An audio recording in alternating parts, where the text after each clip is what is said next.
আমাদের মা এবং বোনেরা যে নখ পালিশ দেয়, এটা দিলে কি অজু হবে?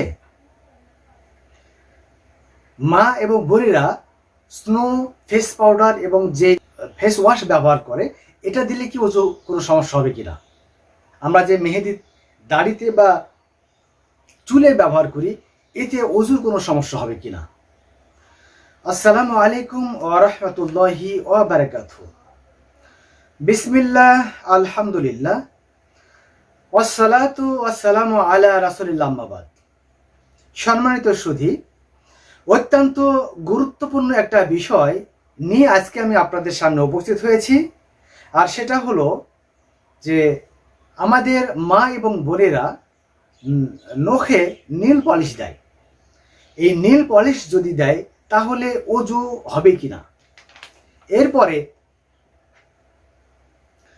আমাদের মা এবং বোনেরা মেকআপ, পাউডার, ক্রিম যে ব্যবহার করে অজুর করার পর যদি এসব ব্যবহার করে তাহলে অজু থাকবে কিনা?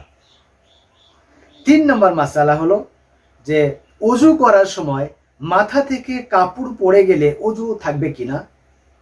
এবং সর্বশেষ আমরা যে চুলে বা মাথায় বা দাড়িতে যেই মেহেদি দেই, এই মেহেদি দেওয়াতে অজুর কোনো সমস্যা হবে কিনা?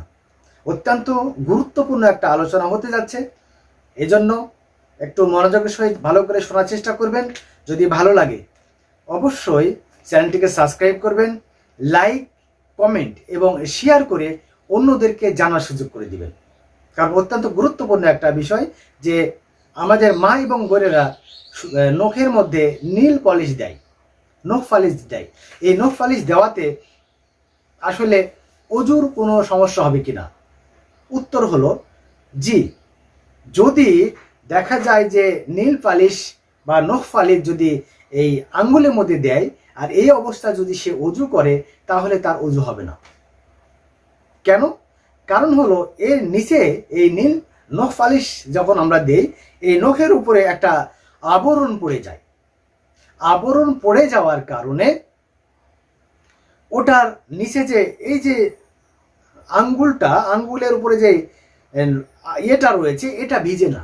যেহেতু এটা একটা প্রলেপ আকারে রয়েছে, এই প্রলেপ আকারে থাকার কারণে এটা ভিজে যায় না। আর যেহেতু ভিজে যায় না, এটা না ভিজার কারণে অজু হয় না। রাসূলুল্লাহ সাল্লাল্লাহু আলাইহি সাল্লাম বলেন যে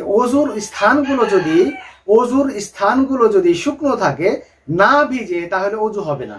আর অজু যদি না হয় তাহলে নামাজ হবে না। তাহলে 1 নম্বরে আমরা যেটা জানলাম, 1 নম্বর মাসালা যেটা জানলাম যে যদি কোনো ব্যক্তি নীল পালিশ বা নখ পালিশ ব্যবহার করে তাহলে সে যদি অজু করে তার অজু হবে না। 1 নম্বর মাসালার জবাব। 2 নম্বর মাসালা ছিল এরকম যে আমাদের মা এবং বোনেরা দেখা যায় যে মেকআপ করে, স্নো ব্যবহার করে, ক্রিম ব্যবহার করে, অজু করার পরে যদি এইসব ব্যবহার করে তাহলে কোনো সমস্যা হবে কিনা? জবাব হলো যদি এমনটা হয় যে ওই মেকআপ বক্স বা স্নোর মধ্যে যদি অন্য কোনো খারাপ বা অবৈধ বা হারাম কোনো উপাদান না থাকে, তাহলে যদি এটা ব্যবহার করা হয়, যদি ত্বকে ব্যবহার করা হয়, এর দ্বারা অজু নষ্ট হয়ে যাবে না। আমি আবার বলছি, যদি এই মেকআপ বক্সে বা স্নোর মধ্যে যদি কোনো হারাম উপাদান না থেকে থাকে তাহলে সেই স্নো বা মেকআপ আপনি শরীরের মধ্যে মাখতে পারবেন, লাগাইতে পারবেন, এতে আপনার অজু নষ্ট হবে না। আরেকটা প্রশ্ন ছিল যে আমাদের মা এবং বোনেরা যে অনেক সময় দেখা যায় অজু করার সময় মাথার কাপড়টা পড়ে যায়, এক্ষেত্রে অজুর কোনো সমস্যা হবে কিনা? শরীয়তের বিধান হলো, এই মাসালাটা বিধান হলো যে মেয়েদের অবশ্যই মাথার উপরে ওড়না থাকতে হবে। তবে এটা যে পড়ে গেলে সমস্যা হবে এমন নয়, তবে মাথাতে রাখা মেয়েদের জন্য এটা উত্তম, এটা ব্যবহার করা আবশ্যক। এটা ফেলে দেয়, ইচ্ছাকৃত যদি ফেলে দেয় তাহলে হবে না। যদি এমনিতে অজু করার সময় পড়ে গেছে তাড়াতাড়ি করে যদি তুলে দেয় সেক্ষেত্রে কোনো সমস্যা হবে না। তবে এইটা মনে করা যাবে না যে অজুর কাপড়টা পড়ে গেছে তাই অজু নষ্ট হয়ে যাবে না, এরকম কিন্তু মনে করা যাবে না। কারণ মহিলাদের জন্য অবশ্যই মাথাটা ঢেকে রাখতে হবে। তাহলে আমরা 3 নম্বর মাসালা জবাব জানলাম যে সমস্যা হবে না, তবে এটা ইচ্ছা করে ফেলে দেওয়া যাবে না। যদি কেউ ইচ্ছা করে অন্যটা ফেলে দেয় তাহলে তার অজুটা নষ্ট হয়ে যাবে, অজুটা পূর্ণাঙ্গ অজু হবে না। অবশ্যই সুন্দর করে মাথায় কাপড় দিয়ে অজু করতে হবে।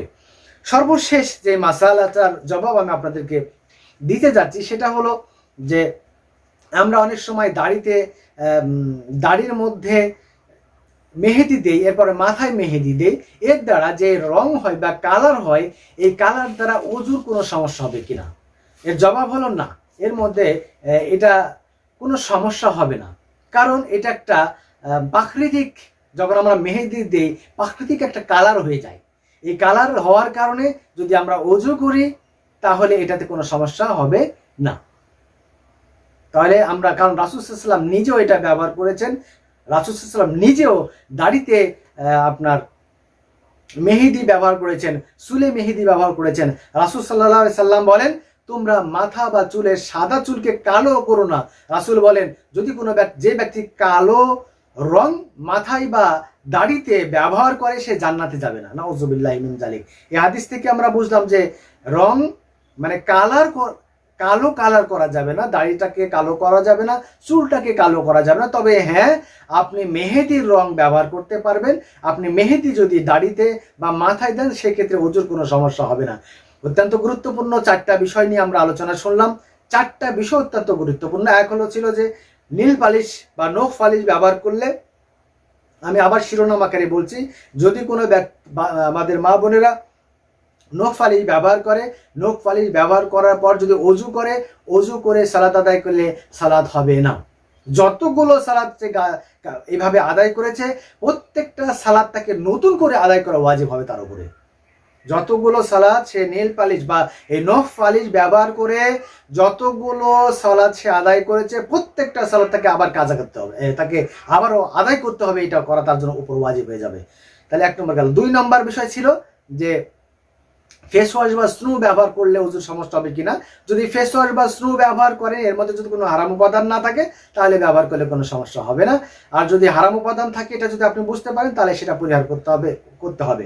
এরপর আলোচনার বিষয় ছিল যে যদি আমাদের চুল, মা বোনেরা যখন আমরা অজু করে তখন মাথা থেকে কাপড় পড়ে যায়, এই কাপড় পড়ে গেলে অজু নষ্ট হবে কিনা। যদি কাপড় পড়ে যায় তাহলে ইচ্ছাকৃতভাবে যদি ফেলে দেন তাহলে সমস্যা, যদি ইচ্ছাকৃত ফেলে না দিয়ে যদি এমনিতে পড়ে যায় তাহলে কোনো সমস্যা হবে না। সর্বশেষ যেটা বিষয় ছিল যে দাড়িতে বা চুলে যদি আমরা মেহেদি দেই, এই মেহেদির রং যেটা লাগে তার দ্বারা অজুর কোনো সমস্যা হবে কিনা। উত্তর ছিল না, এতে কোনো সমস্যা হবে না। সর্বশেষ শুধু অত্যন্ত গুরুত্বপূর্ণ 4টা মাসালা আমি আজকে আপনাদেরকে জানানোর চেষ্টা করেছি।